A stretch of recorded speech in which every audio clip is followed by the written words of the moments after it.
கண்ணுக்கு நேராகவே அந்த வீடியோ கூட இருக்கு. அவன் இந்த ரீல்ஸ் வீடியோ கண்ணுக்கு நேராகவே திறக்கிறது. திறந்து அவனுக்கு ஒரு பாட்டில், இவங்களுக்கு ஒரு பாட்டில், தனித்தனியா பாட்டம் டக்கர் அது பேர். அது இப்போ பியர்லாம் அடிக்கிறாங்க, அது மேலே அடிக்காதீங்க, ஹார்ட் அட்டாக் வந்துடும். ஏன்னா ஒரே நேரத்தில் ஒரு 700 மில்லியை வந்து கேஸோட உள்ள இறக்குனா பியரும் இல்லை, ஈவன் 7 பெப்சி எது அடித்தாலுமே தண்ணியே 1 லிட்டர் எடுத்து ஒன்றா குடிச்சா என்ன ஆகும்? எல்லாத்துக்கும் ஒரு அளவு இருக்குல்ல, அப்படி எடுத்து அடிக்கணும்னா இவன் காதல் மனைவி, அன்பு மனைவி கொடுக்குறாளேன்னு அடிக்கிறது. அடிச்சுட்டு வீட்டுக்கு போனோடனே கேர் ஆயிடுறது. இது ஆனால் ஒரு 3-4 டைம்ஸில் இவனே கண்டுபிடிச்சிடுறான் சம்திங் இஸ் ராங் அப்படின்னு.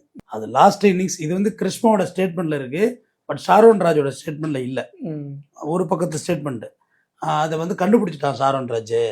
என்னிட்ட கேட்டான், நீ கொடுத்ததுல வந்து விஷம் இருக்குது, விஷங்கள் தான் எனக்கு கொடுத்துருக்க, நானும் யார்கிட்டையும் சொல்லலை, நீனும் யார்கிட்டையும் சொல்லாதன்னு சொன்னதாக இவங்க சொல்கிறாங்க. பட் ஷாரோன் ராஜ் உயிரோடு இல்லை, இன்னொரு பொறுத்து ஸ்டேட்மெண்ட் இல்லை. ஆனாலும் இது ஒரு ஸ்டேட்மெண்ட் இவங்க சொல்லியிருக்காங்க, காவல்துறை ரெக்கார்டில் ஆவணத்தில் இது இருக்கு. அப்போ உடனே இதுக்கு உதவியாக இருந்தது யாருன்னு பார்த்தீங்கன்னா மாமா நிர்மல்குமார். காப்பர் சல்பேட் வாங்குறதுக்கு அவங்க அம்மா எல்லாருமே இது குழந்தை கல்யாணத்துக்கு. அது தான் அவங்க அம்மா விடுதலை பண்ணிட்டாங்க. பட் நிர்மல்குமாருக்கு 3 வருஷம் தண்டனை கொடுத்தாங்க மாமனுக்கு.